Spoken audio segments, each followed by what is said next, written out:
12월 1일 첫 거래일입니다. 오늘 시장에는 유가 관련된 종목들의 희비가 엇갈리고 있죠. 관련된 종목군 확인해 보도록 하겠습니다. 일단 유가 급등이 호재로 작용이 되고 있는 업종군 확인해 보자면 정유주 먼저 보도록 할까요? 오펙의 감산 합의 소식과 구시유가의 9% 급등 소식과 함께 정유주 강세가 나타나고 있는데요. SK이노베이션 현재 주가 3.93% 오른 15만 8,500원 기록이 되고 있습니다. 자, 건설주도 강세입니다. 유가 강세에 이어서 중동의 건설 경기에 대한 개선 기대감이 작용을 하고 있는 모습이죠. GS건설의 경우에는 4.65% 오른 24,750원 기록이 되고 있습니다. 자, 유가가 상승을 하게 된다면 해양 플랜트 관련된 수주가 기대가 된다는 평가와 함께 조선주들도 강세를 보이고 있는데요. 삼성중공업의 주가는 4.58% 오른 8,680원 기록이 되고 있습니다. 반면 유가 급등이 악재가 되고 있는 업종군들도 있죠. 먼저 항공주, 대한항공의 주가 오늘장 아시아나항공과 함께 조정 보이고 있는데요. 항공주의 하락, 대한항공은 현재 3% 넘게 하락하며 33,300원 기록이 되고 있고요. 해운주 같은 경우에도 연료비 상승에 따른 부담감 나타날 것이다라는 우려 나타나고 있습니다. 현대삼선의 주가가 가장 크게 하락하고 있는데요. 현재 주가 11%대 하락하며 6,370원 기록이 되고 있습니다. 자, 오늘 현대미포조선은 단 초반부터 강세를 나타내고 있는데요. PC 탱커 부분에 있어서의 발주 증가에 따른 기대감이 있다는 평가받고 있습니다. 현재 주가 3.23% 오른 63,900원 기록이 되고 있습니다. 자, OCI 등의 태양광 관련된 종목들도 강세를 보이고 있습니다. 어제죠. 이 산업통상자원부에서 관련 방안을 발표했고요. 오늘 하나케미칼, 신성솔라에너지 등의 종목들도 함께 오름세 나타나고 있습니다. 현재 주가 OCI 4.35% 오른 76,800원 기록이 되고 있습니다. 반면 KM모터스는 본점 사업장 생산 중단 소식과 함께 주가 크게 하락하고 있습니다. 현재 주가 14% 넘게 하락하고 있고요. 735원 기록이 되고 있습니다. 자, 오늘 상장한 종목들 확인해 보도록 하겠습니다. 진단용 방사성 의약품 전문 기업인 퓨처캠은 오늘 코스닥 시장 상장한 첫날 공모가 15,000원 하회하면서 크게 하락하고 있습니다. 현재 주가 26% 넘게 급락하며 11,550원 기록이 되고 있고요. 자, 반도체 제조 관련한 공정 재료와 장비 생산하는 기업인 오션브리지 같은 경우에는 공모가 6,600원을 웃도는 흐름이 나타나고 있습니다. 그러나 주가는 9% 하락하며 6,960원 기록이 되고 있습니다. 지금까지 개장 특징주 확인해봤습니다.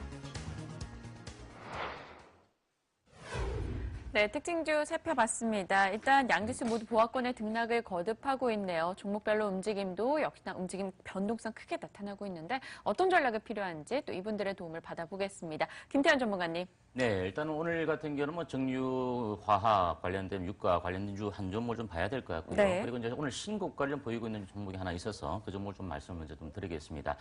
첫 번째 좀 살펴볼 종목은 세아제강이라는 종목이 되겠습니다. 전반적으로 이 회사는 세아그룹 계열의 철강업체를 일단 소개를 해드릴 수 있겠는데요. 최근 들어서 미국향과 관련된 유정 관련된 수출임 개선세가 일단 1차적으로 모멘텀이 되면서 주가 자체가 강하게 올라왔던 그런 모습이고, 최근에 지수의 흐름 속에서도 고가권 박스권 정도의 흐름을 좀 보여주었던 그런 종목이 되겠습니다.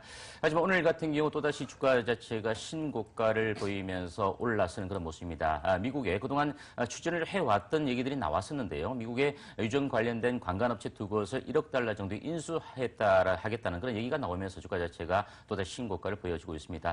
물론 이제 증권사 일각에서는 목표치를 8만 원 5천 원 정도 수준에서 10만 원 정도까지 보고 있는 각기 좀 다른 시각을 보이고 있는 그런 종목이 분명하다 이렇게 말씀드리겠는데요. 다만 이제 3분기 실적적인 부분 자체를 우리가 좀 놓고 본다면 전년 동기 대비는 좀 감소세를 보였습니다. 물론 판재료 관련된 수익성이 좀 악화되었던 부분인데요. 자, 일단 관광업체 미국 생산 거점을 확보하면서 인수하는 이 계기 자체가 과연 미국 생산 거점을 통해서 내년도에 실적과 함께 과연 주가에 좀 반영이 되어질지 여부를 우리가 좀 체크를 좀 해봐야 될 것 같습니다. 물론 재료가 나오는 날은 단기적으로 고점이 될 수 있는 그런 부분이 되겠지만 아직까지도 거래량 자체가 크게 증가가 되어진 모습은 아닙니다. 물론 최근 바닥 거래량 대비 거래량 많이 증가가 되었지만 오늘 같은 경우도 거래량 자체가 현재 23,000주 정도밖에 되지 못하는 그런 모습이 되겠습니다.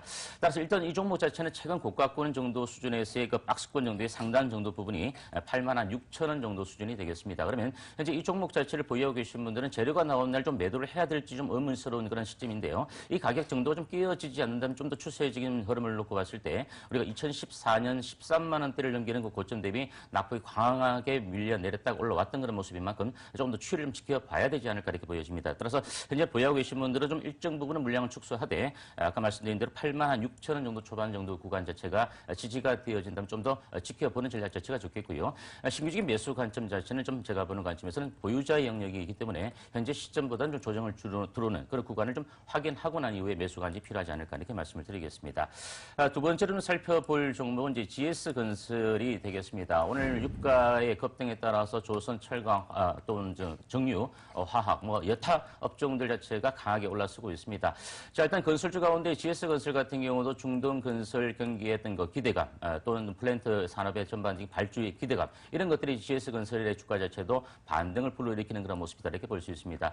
하지만 최근 건설주들의 주가 자체가 하방 경직성에서 저점을 이탈하는 모습들 자체는 정부의 가계 부채에 관련된 부분들 자체가 좀 부담스러운 국면이기 때문에 이런 부분들 자체가 오히려 건설주들의 급락으로 이어졌던 그런 모습인데요.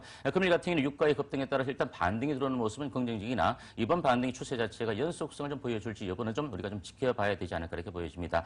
현재가는 GS건설 주가 자체가 4.4% 올라서 24,700원 현재가 보이는 모습인데요. 제가 보는 관점은 오늘과 내일 정도에서는 단기적으로 한번 좀 잘라주었다가 다시 한번 수렴 과정을 거치는 구간 자체를 우리가 지켜보는 전략 자체가 좋아 보인다 이렇게 말씀드리니까 1차적으로 25,000원 정도 부근 정도까지는 단기적으로 내일 정도까지 올라갈 수 있는 여지를 우리가 한번 좀 열어놓고 보시는 것이 좋지 않을까 이렇게 말씀을 드리겠습니다. 네, 알겠습니다. 자, 이 위원님의 특징주들도 궁금합니다. 오늘 어떤 종목이 눈에 띄셨나요? 네, 오늘 조선주부터 일단 말씀드리겠는데요. 앞서 이제 유가 급등을 통해서 GS건설 얘기는 나왔지만 저는 이렇게 보고 있습니다. 유가 급등 9% 올랐죠. 그러면서 미국의 에너지 관련주 올라갔는데요. 한국의 정유주뿐만 아니라 정유주, 화학주, 오늘 조선주 이런 게 좀 올라가고 있고요. 건설주 그런 게 올라가고 있는데요. 이 모든 것들은 쿠션이 들어가도 너무 많이 들어갔다라는 생각 갖고 있습니다. 무슨 얘기냐면 펀더멘털러는 설명이 하나도 될 수 없는 것이고요. 논리적 설득력이 별로 없다. 단적으로 말씀드리고 싶습니다. 심지어는 제가 대한항공을 선호하지 않으나 대한항공이 많이 빠지는 것도 얼추 보면 이해가 비롯되지 않는다라는 말씀드리고 싶습니다. 그만큼 오늘의 모든 그런 유가의 급등에 따른 주가에 올라가는 것 떨어지는 것은 심하게 아주 과도하게 비이성적으로 좀 움직이고 있다라고 일단 이해하시면 되겠습니다. 특히 조선업종 펀더멘털로 설명이 도저히 될 수가 없죠. 내년에도 생산 수출 감소가 불가피하다는 시각이 지금 대부분의 연구소 국영 나라의 주변 관계에서도 나오고 있고요. 당연히 민간 기관에서도 그런 예측이 많이 나오고 있습니다. 거기다가 이제 대우조선해양도 계속 살려주기 하는 거로 나온 이후에 분위기가 워낙 썰렁하다라고 일단 이해하시면 되겠습니다.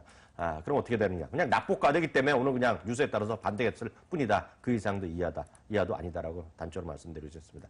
삼성물산 다시 한번 말씀드리겠습니다. 삼성전자 올라가는 반면에 삼성물산이 재미없는 모습 보여주고 있습니다. 오늘 좀 반등 시도하고 있는데요. 다음 주 월요일 날 온 국민이 바라볼 뉴스가 하나 있습니다. 실황 방송을 하죠. 생방송으로요. 하루 종일 내내 할 텐데요.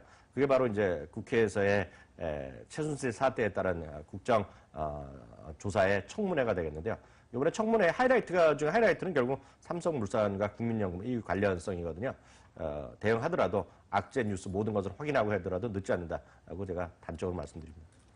네, 알겠습니다. 김태환 전문가님의 시장 전략도 이어가도록 할게요. 저희 장 어떻게 봐야 되나요? 네, 일단 시장은 유가는 급등했지만 유가 관련 일부 종목군들만 올라가는 그런 모습입니다. 여전히 시장 자체는 양시장 모두가 조정을 받고 있는 그런 모습인데요. 일단 이와 같은 단기적인 모멘텀 자체가 과연 국내 시장에서 전업종으로 확산되어질지는 아직은 좀 미지수가 아닌가 이렇게 보여집니다. 역시 수급적인 부분을 먼저 좀 우리가 확인을 해야 되지 않을까 이렇게 말씀을 드리겠습니다. 네, 알겠습니다. 이 위원님의 조언도 전해 듣겠습니다. 어떻게 보시나요? 네, 삼성전자 계속 관심 갖고 보시라. 이렇게 간단히 말씀드릴 수밖에 없겠습니다.